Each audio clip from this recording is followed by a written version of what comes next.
Hello, and thank you for joining this recorded session. This presentation is meant to support anyone navigating grief, caring for a medically complex child, or carrying the weight of loss during the holiday season. You can move through it at your own pace and return to it whenever you need. This topic is deeply personal to me. I had the honor of knowing Stacy's daughter, Michaela, and witnessing the love, strength, and complexity of her journey with Krabbe disease. Her story and the stories of many families like you impacted by Krabbe continue to shape my work. I also want to bring my own lived experience of grief, and that loss influences how I understand and talk about grief with others, both personally and professionally in the work I do as a therapist. In this time, we're going to explore understandings of grief, especially during the holiday season, and some practical tools to support you wherever you are in your journey, caregiving, grieving, or navigating both. You are welcome here. Grief is a whole body, whole person reaction, not just a single emotion. Why grief feels like a full body experience. When we think of grief, we often think of sadness. But grief is a biopsychosocial process, meaning it affects the brain, the nervous system, the immune system, our hormones, our relationships, our sense of identity. These symptoms you see here are not just signs that you are failing at coping. They are signs that your body is doing the work of trying to adapt. Neurologically, grief activates areas of brain related to attachment and threat. The brain literally interprets major loss as damage. Physiologically, our cortisol rises, our sleep patterns may shift, heart rate variability, and just signs that our body is in survival mode. Emotionally, grief is a wide spectrum from sadness, anger, confusion, numbness, guilt. And we're oftentimes vacillating between all of those, and even some brief moments of joy that can feel really confusing amongst all those difficult emotions. And then socially, grief really disrupts our roles, our routines, traditions, expectations, and so they affect who we are. And the exhaustion comes from a high mental load of physiological stress. Irritability comes from low tolerance and are really common when our nervous system is feeling like we're in that protective nature. And difficulty concentrating comes from our brain prioritizing our emotional processing over our executive functioning, such as our day-to-day tasks. Where did I put my keys, my phone? What was I coming to this room for? When you feel exhausted down to your bones or overstimulated, your body is responding exactly how bodies respond to overwhelming emotional experiences. Now, when the holidays come, routines change, sensory input increases, expectations rise, and the combination of all these things amplifies the need for our energy to manage it in ways that are different than our day-to-day life. I'd like to just introduce you to some models of grief to help you understand a little bit more of the theory and how grief has been conceptualized and changed over time. Talking about the models of grief theory of continuing bonds, how love stays with us. This comes from Klaas, Silverman, and Nickman. And many of us grew up hearing that, like, in grief, you have to learn to let go. You have to move on. And we know that many of us don't feel that way. And we feel that love doesn't disappear when someone dies or when life changes. And healing doesn't require letting go. It requires rewriting the connection. Deep attachment doesn't disappear because someone dies or because life changes. Instead, the connection becomes more internalized. And this can become more difficult during the holidays. And we also might notice this in connections where we might show up really unexpectedly. Memory in the middle of redecorating, seeing that favorite ornament, a favorite recipe we made, a song that we hear in the store, feeling their presence in unexpected ways that we might not expect it. And these moments do not mean that we are stuck. These moments mean that we are alive and the bond is still alive, a thread that continues to pull through our entire nervous system.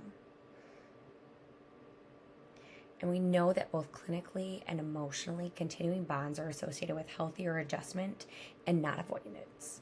Sometimes people feel like, oh, I must be moving backward if I continue to remember or bring up this person in my life. And we actually know that is not true anymore. That still feeling and knowing that that bond is still there is really helpful in continuing our grief and our process of our grief. There's also something called the dual process model. And this is when one moment can feel okay, and the next minute we may feel broken. This comes from Strobbe and Shute. They wrote about the dual process model and coping with bereavement. And this talks about our brain sitting in loss-oriented, where we feel sadness, longing, anger, memories, questions. And then we move to this restoration-oriented model, where our brain is kind of taking a break from the loss. And we do what life requires of us: caregiving, working, parenting, cooking, just surviving. And we oscillate between the two, kind of like a tide moving in and out. Neither of those directions are wrong, and they are part of the ocean, but they do go back and forth. And it does seem, though, that the holidays seem to kind of amplify these tides. There's more responsibilities and more reminders, which means we might have more intense feelings of the loss. And knowing that we also have all these things to do with the holidays coming up, family gatherings, getting things ready, decorating our home. And so we kind of feel this push-pull between the two. But this oscillation helps us function and also helps us feel. It's really important to know that that is normal to move between those two tides.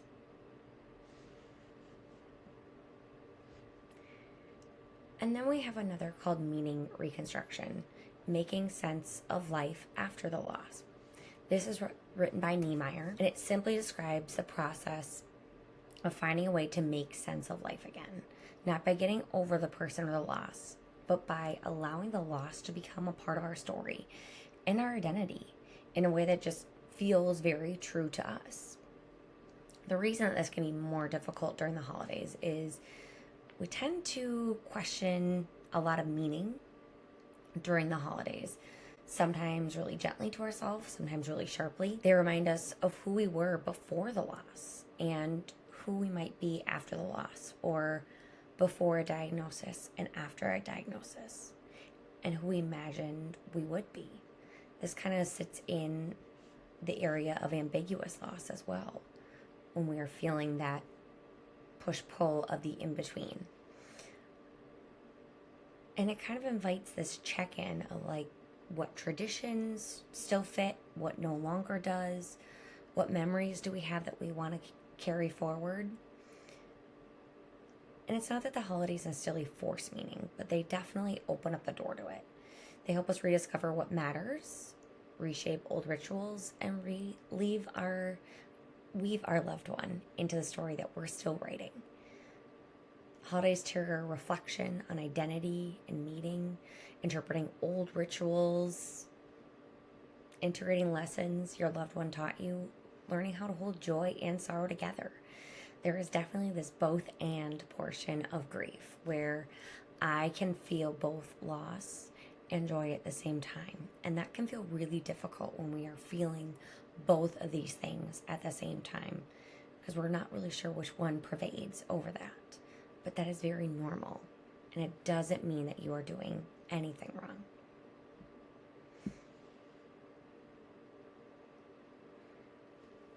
And specifically related to holiday grief, why this season is hard. Holidays hold a lot of memories for all of us at varying stages of our life. It also holds traditions, routines, smells, sounds, rituals that only happen around this time of year. And they can really shine a spotlight on who's missing and what's changed. And our heart is carrying so much during this time. Like I said, holidays are built on rituals and memories. They're built on repetition, these things that we do year after year. And this brings meaning, but also memories to the surface more intensely. Again, I talked about how holidays hold memories, including sensory portions, smells, songs, decorations, things that we see, and they can bring both warmth and pain to us.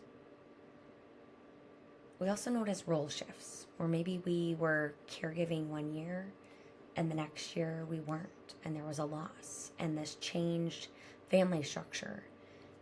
That makes it difficult to know what roles we are in during this time, making that more emotionally complicated in figuring that out.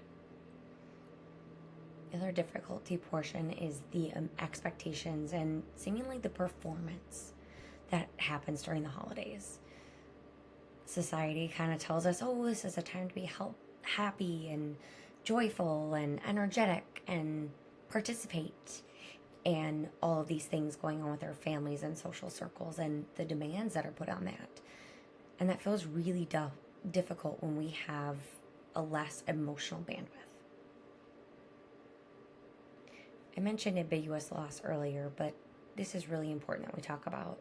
That for caregivers, when the person is here, but this is not the life we imagined, it brings grief in a way that it renews itself almost every holiday as the person you love changes throughout that time.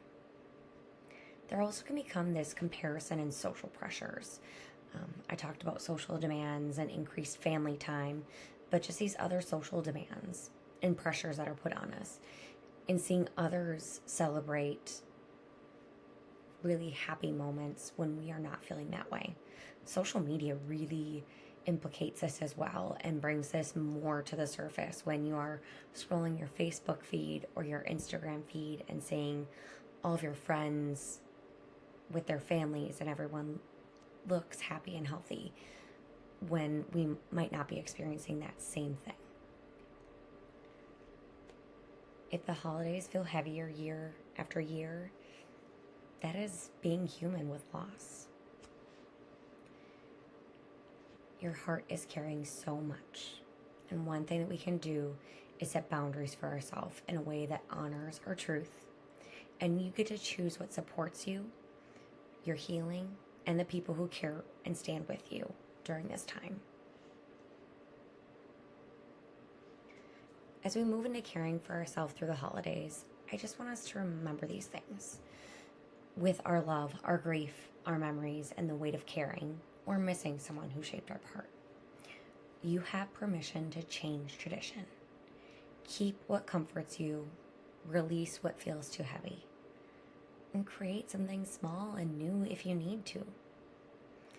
You're allowed to take breaks. Step away, breathe, sit in quiet. Your nervous system deserves gentleness towards it. Give yourself that. Your energy matters. It's okay to simplify plans, set boundaries, and say, maybe not this year, or it might need to look different this year. Protect the space that you have. That is yours. Stay connected in a way that feels right. Maybe it's a memory, a story, a photo, a song. These are ways love continues, not signs that you're stuck.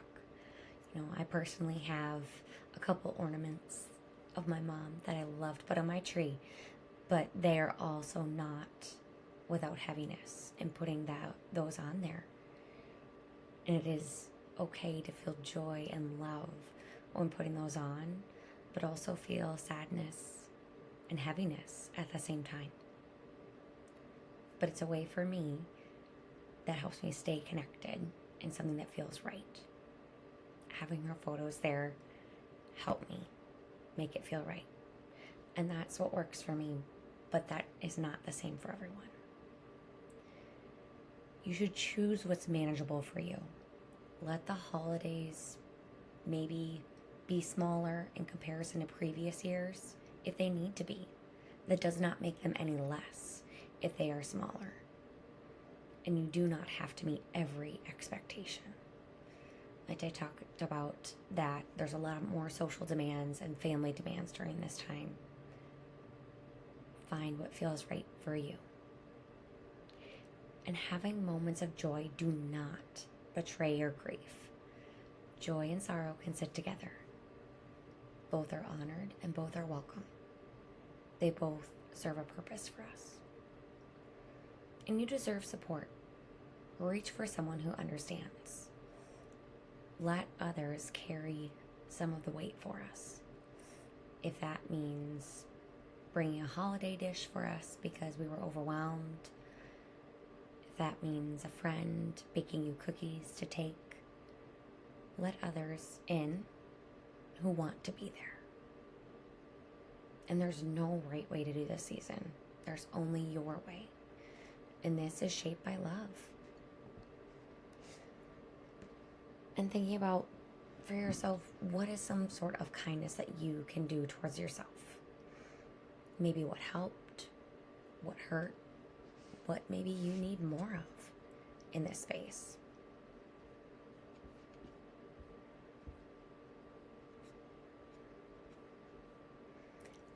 I also messaged Stacy some really great resources for coping skills, some of them being nervous system soothers, which are really great grounding techniques when we're feeling overwhelmed, such as deep breathing, hand over heart and grounding and feeling our heartbeat and our breath. Using our sense of heat and cold, using cold water can actually be a really helpful way to help calm our nervous system down because it makes us feel that we are here. Maybe it's a weighted blanket, stepping outside. If you live in the Midwest like me and we've already almost got a foot of snow, it feels like, being able to step outside and help interrupt the process my nervous system is in to relax and calm. Maybe it's doing some emotion processing, some reflection work, journaling, writing a letter, voice memo journaling is even a thing. Checking in with yourself, mapping where you feel your grief on your body. These are just some of the things that I sent to Stacy that she will send out to you once you finish the space that we're in today. Also, don't be afraid of connection and ritual-based coping. Lighting a candle, saying their name, choosing a memory or ornament to display. Pick a meaningful song. This is a way that we can show those continued bonds and ongoing connection that can help us feel this without overwhelm. Give ourselves small acts of compassion. Speak to yourself gently. It's okay to tell yourself this is hard or I'm doing my best. Choose nourishment over perfection.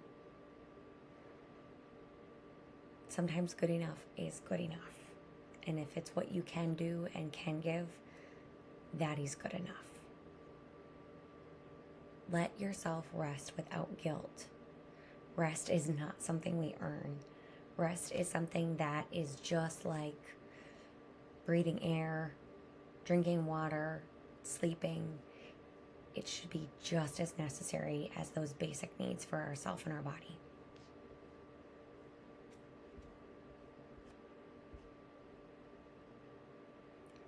Here's a list of our resources that were used to create this presentation.